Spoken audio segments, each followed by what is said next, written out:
afternoon po, Mayor Vico Soto, and as hearing resume. Sa lahat, maraming salamat sa pag-imbita sa akin para mag-appear dito sa inyong komite. Alam kong hindi pangkaraniwan na bumababa ang mayor sa isang committee hearing. As much as possible, we would like to give the City Council its free hand, and we exercise the autonomy also of the City Council. Ayaw natin masyadong nakikialam sa mga proseso ng legislatura po natin. Pero siguro sa panahong ito, sa puntong ito, nandito po ako hindi po bilang alkalde, kundi bilang isang co-convener ng Anti-Dynasty Network, kasama si Dean July Tihanki. Vice Mayor Dodot, maraming salamat din at sa mensahe. Sa totoo, habang pinakikinggan ko si Vice Dodot, naabutan ko yung huling bahagi ng mensahe o presentation ni Dr. Tiangki. Iniisip ko, ano pa bang idadagdag ko? Kasi lahat naman ng gusto kong sabihin, nasabi na ni Doc July. At sigurado ako yung pagkakabigkas niya ay mas magaling sa kung ano man kung anong kakayahan kong ilarawan din ito sa atin lahat. I'm sure he explained it much better than I could.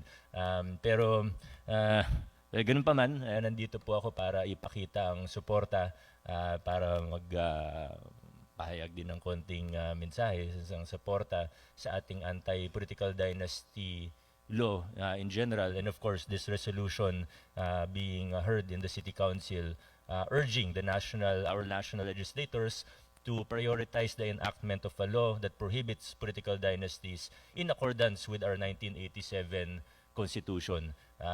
Ilang dekada na po ito. Mag 40 years na po. Sabi ng konstitusyon, sabi ng saligang batas, Congress needs to pass a law. Shall ang wording po natin. Pag sinabing shall, hindi po yan option, hindi po yan suggestion, utos po yan, batas po yan na kailangang gawin.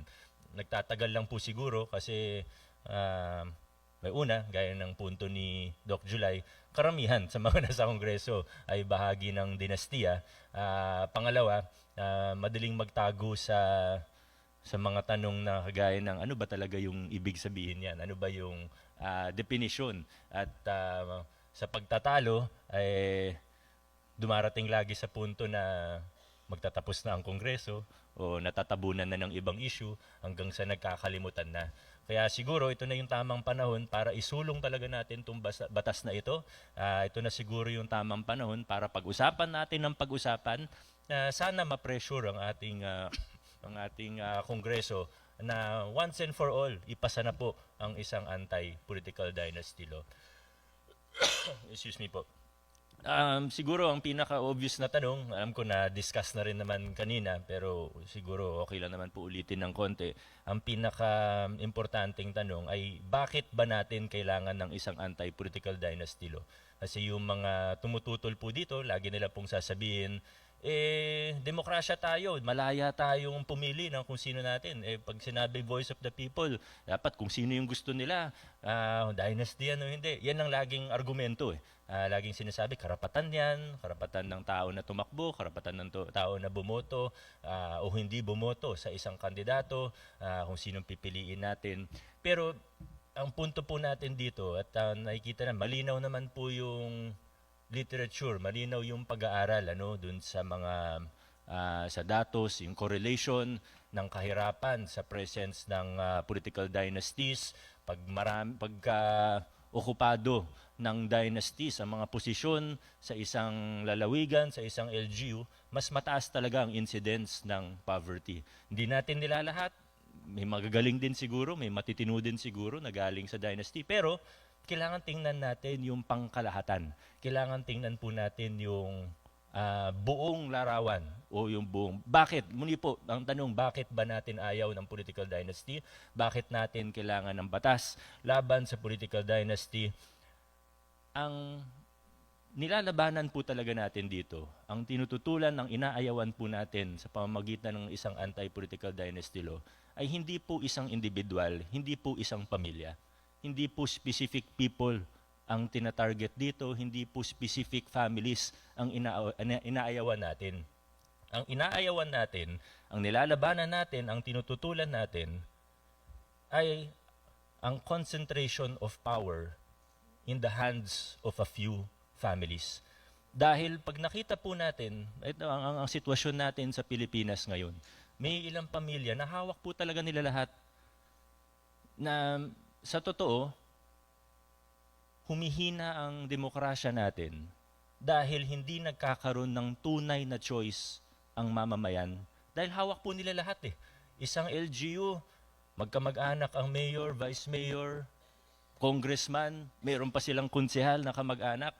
Una sa lahat, magsisilipan ba yan? Una sa lahat, pag may maling ginawa ang anak mo, kakasuhan mo ba yan? Pag may maling ginawa, pag may maling inutos ang tatay mo sa department head mo, kaya mo ba yang sitahin? Nawawalan tayo ng check and balance. Pangalawa, hindi po tayo nagtatapos doon. Pangalawa, yung paggamit ng state resources, ultimo ang pondo ng taong bayan, nagagamit para sa kapakanan ng mga pamilya o ng mga kandidato na ito. Hindi naman po sikreto, nagagamit ang state resources. Pag campaign period na, akala ng iba napakabait. Laki ng binibigay. Namimigay ng pera, ng ayuda. Pero ang katunayan, pera din naman to ng taong bayan. Pero nagugulo tayo, nalilito tayo. Kasi parang daming ginagawa, parang okay naman. Pero sa totoo, gamit nila state resources, pondo ng taxpayers na nagbumula sa taxpayers natin. Pero dahil sila yung nakaupo, sila yung nakapwesto mula vice mayor, mayor, konsehal, congressman ng iba't ibang distrito, wala na, naka-corner na. Monopolyo na nangyayari. Captured na lahat. At dahil po rito, yung mga magagaling, yung mga mahuhusay, matatalino, masisipag na mga leader na walang kapangyarihan, walang pangalan at walang pera, sa sistema natin ngayon, hindi sila nagkakaroon ng pagkakataon para maglingkod. Ang daming magagaling, ang daming mahuhusay, matitino, matatalino, na kung mabibigyan lang sila ng pagkakataon na maglingkod, siguro, mas ma-unlock natin yung potensyal ng ating bayan. Pero hindi po yun nangyayari. May magaling, walang pera, walang pangalan. Siyempre, wala siyang pwesto. Labanan niya ang anak ng na mula sa political dynasty, anak ng mayor. Kahit bobo pa yung anak ng mayor, yun yung mananalo. 9 times out of 10 or even more. Yun yung sistema natin, kailangan yan ang basagin natin para ma-unlock natin ang potensyal ng ating bayan. So what we are really talking about here, and going back to the 1987 Constitution, we're not against political dynasties just because. Hindi ito wala lang. We are against political dynasties, or we want to have an anti-political dynasty law, going back to what the Constitution says. It is for the equal access to opportunities for public service. Ito po talaga yun. Equal access to opportunities for public service. Kaya po natin gusto i-prohibit ang political dynasties. So, again, I thank the members of the City Council, the supporters of this resolution. Maraming salamat sa initiative na ito. I know that it will go a long way. Sana sa ating mga kapasidad, whether as city councilors or even as individuals, pati yung mga nakikinig o nanonood, let us talk about this issue. Let us talk about the bills pending in the Senate and in the House. Pag-usapan natin, huwag nating hayaan na mawala yung window na ito para magpasa ang ating Kongreso ng anti-political dynasty law. I believe the time is ripe, the time is now. Let us all support the passage of an anti-political dynasty law. Maraming salamat po.